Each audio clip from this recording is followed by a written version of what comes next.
अब जो सबसे अहम बात है इस चंबल से रिलेटेड, वो ये है कि क्या पेशेंट कभी ठीक हो सकता है? क्या वो जो दर्द और अजियत से गुजर रहा है वो कभी ख़त्म हो सकती है? तो जी, इंशाल्लाह ऐसा बिल्कुल मुमकिन है। ठीक है, अब हम उन फैक्टर्स की तरफ चले जाते हैं जो एक तरह के कह लें कि ये आपकी जिस्म के अगेंस्ट जो खुद की लड़ाई है, इसको क्या चीज़ ट्रिगर करती है, क्या चीज़ इसको दावत देती है, क्या चीज़ इसको बढ़ाती है। स्ट्रेस, जेनेटिक्स, आपकी माँ बाप से आपको विरासत में मिला है, ठीक है। थायराइड कंडीशंस हो सकती हैं, किसी भी किस्म की कोई, जैसे मैंने अभी मेंशन किया था कि गला ख़राब होना, कोई स्ट्रेप्टोकोकल इन्फेक्शन हो सकता है, कि सारी चीज़ें हैं जो कि इसको बढ़ा सकती हैं। इसके अलावा कौन सी ऐसी चीज़ें हैं जो आपको इसके रिस्क पे डाल सकती हैं? स्मोकिंग, आपके स्लीप पैटर्न्स, आपका लाइफस्टाइल, और कुछ इस तरह के सिंड्रोम्स होते हैं। जब किसी इंसान को कोई एक बीमारी होती है तो हम उसे डिजीज़ बोलते हैं। जब किसी इंसान को कोई इस तरह की बीमारी हो जाए जो और बीमारियां इंसान की बॉडी में ग्रो करना शुरू कर दे तो हम उसको सिंड्रोम बोलते हैं। तो कुछ इस तरह के सिंड्रोम्स हैं जो ऑटो इम्यून हैं, जिसमें बॉडी अपने अगेंस्ट खुद फाइट कर रही होती है, उसके अंदर भी सोराइसिस हो सकता है। ठीक है, तो ये सारी बातें उम्मीद है आपको समझ आ रही होंगी। अच्छा जी, अब चलते हैं इसकी ट्रीटमेंट की तरफ। तो इसकी ट्रीटमेंट इसकी डिग्री के हिसाब से है, मतलब आपको किस हद तक का इन्फेक्शन हुआ है। अगर तो आपको है माइल्ड इन्फेक्शन, तो वो बहुत दफ़ा अक्सर औकात टॉपिकल क्रीम्स जो होती हैं उनसे ठीक हो जाता है। अब टॉपिकल क्रीम्स कौन सी होती हैं? ये होते हैं बेसिकली कोर्टिकोस्टेरॉइड्स। स्टीरॉइड्स कौन से ऐसे ड्रग्स होते हैं? स्टीरॉइड्स बेसिकली आपके जिस्म के जो रिएक्शन स्टार्ट होता है ना उसके अगेंस्ट, उसको थोड़ा दबा देते हैं, सप्रेस कर देते हैं।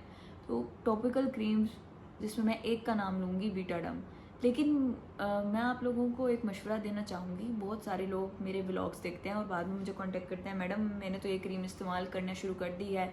और जब मैं उनसे सिम्टम्स पूछती हूँ उनके कि सर आप अपने सिम्टम्स तो बताएं ना कि आपको हो क्या रहा है, तो वो खुद से अपने बीमारी की तशख़ीस कर लेते हैं।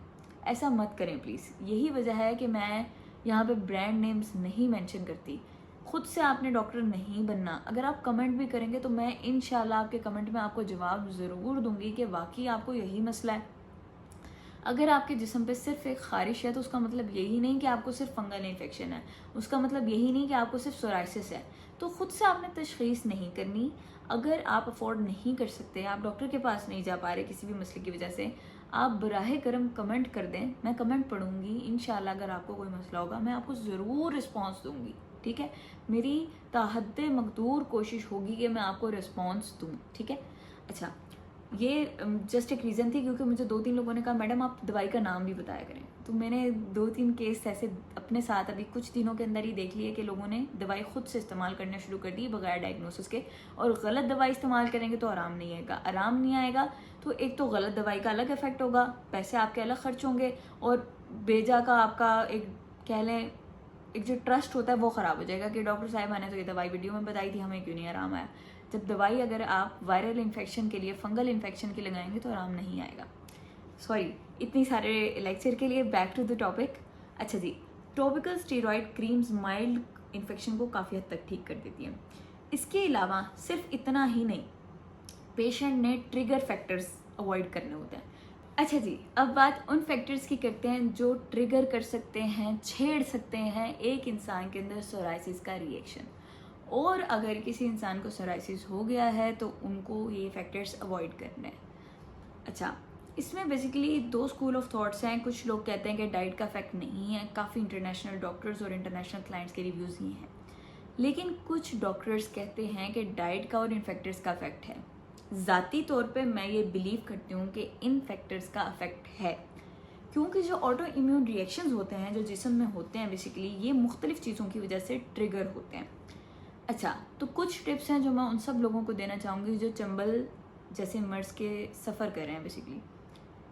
एक तो अगर आप स्मोकर हैं तो स्मोकिंग रोक दें, शराब नोशी बंद कर दें, डिफरेंट एंटीबायोटिक्स या ड्रग्स का बगैर प्रिस्क्रिप्शन के इस्तेमाल मत करें। ठीक है, लाइफस्टाइल चेंजेस करें। ग्लूटेन फ्री डाइट काफ़ी लोगों के अंदर बड़े पॉजिटिव रिजल्ट्स लेके आती है। और डेयरी प्रोडक्ट्स अवॉइड करें। अपने जिस्म पे चोट लगने से बचाएं, क्योंकि जब आपके जिस्म पे चोट लगेगी ना तो आपके जिस्म ने उसको हील करने के लिए, उस जख्म को भरने के लिए एक रिस्पॉन्स क्रिएट करना है। बट सोराइसिस में क्या होता है, सोराइसिस के अंदर ये रिस्पॉन्स थोड़ा ज़्यादा हो जाता है और उस वजह से वहाँ पे एक पापड़ टाइप, झिल्ली टाइप बन जाती है। अच्छा, विटामिन डी लें, ठीक है, और इसके अलावा शुगर फ्री डाइट लेने की कोशिश करें, हेल्दी लाइफस्टाइल अपनाएं, सब्जियों का इस्तेमाल करें, एक्सरसाइज करें, ठीक है। तो ये कुछ चेंजेस हैं, लाइफस्टाइल चेंजेस, जो मैं प्रेस्क्राइब करूँगी हर पेशेंट को जो इससे गुजर रहा है, ठीक है। अब आ जाए मॉडरेट और सिवियर सोराइसिस पे। लाइफस्टाइल चेंजेस उन पेशेंट्स में भी यही रहेंगे, साथ साथ उन पेशेंट्स के अंदर हम ओरल स्टीरॉइड्स या फिर ओरल डिजीज़ मॉडिफाइंग एजेंट्स या कुछ मुख्तलिफ बायोलॉजिकल एजेंट्स, जिन दवाइयों को हम बोलते हैं, ये इस्तेमाल कर सकते हैं। अब ये दवाइयाँ चूँकि इनके साइड इफ़ेक्ट्स होते हैं तो मैं यहाँ पे मेंशन नहीं करूँगी उन ब्रांड नेम्स, ताकि कोई भी इंसान खुद से इस्तेमाल ना करना शुरू हो। अगर आप में से किसी को इस तरह का मसला है तो आप मुझसे, जैसे कि मैंने पहले बताया, ईमेल पर या कमेंट पर पूछ सकते हैं। मैं इंशाल्लाह, मेरी कोशिश होगी मैं आपको प्रॉपर गाइड करूँ, ठीक है। और उसके साथ साथ जो सिंड्रोम, जो बीमारी आपको चल रही है, उसको कंट्रोल करना, उसको ट्रीट करना बहुत ज़रूरी है। अगर खाली आप उस बीमारी को इग्नोर करके, फॉर एग्ज़ाम्पल किसी को एड्स है, फॉर एग्ज़ाम्पल किसी को SLE है, और वो उसको इग्नोर करके सिर्फ सोराइसिस की ट्रीटमेंट के पीछे पड़ा हुआ है, तो ऐसे नहीं होगा। वो बार बार आपको अटैक्स आते रहेंगे चंबल के। तो इसलिए जो बीमारी आपको साथ है उसको प्लीज़ साथ साथ ट्रीट करें, ताकि आप कलेक्टिवली एक अच्छी ज़िंदगी जी सकें। इसके अलावा सोराइसिस का पेशेंट अपने जिस्म को मॉइस्चराइज्ड रखे।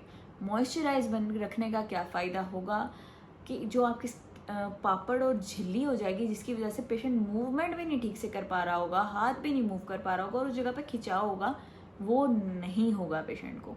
उम्मीद है आपको मेरा आज का व्लॉग अच्छा लगेगा। जो भी आपकी क्वेरीज हों या जो आपके सजेशंस हों, प्लीज़ कमेंट कीजिएगा। मेरा channel like, share and subscribe करें, बेल आइकन प्रेस कर दें ताकि आपको मेरे आने वाले हर व्लॉग की अपडेट मिले। और प्लीज़ मुझे कमेंट बॉक्स में मज़ीद टॉपिक सजेस्ट करें जिन पर मैं वीडियोस बनाऊं। आज के लिए इतना ही। बाकी अल्लाह हाफिज़, अपना ख्याल रखिएगा, फिर मुलाकात होगी नेक्स्ट व्लॉग में।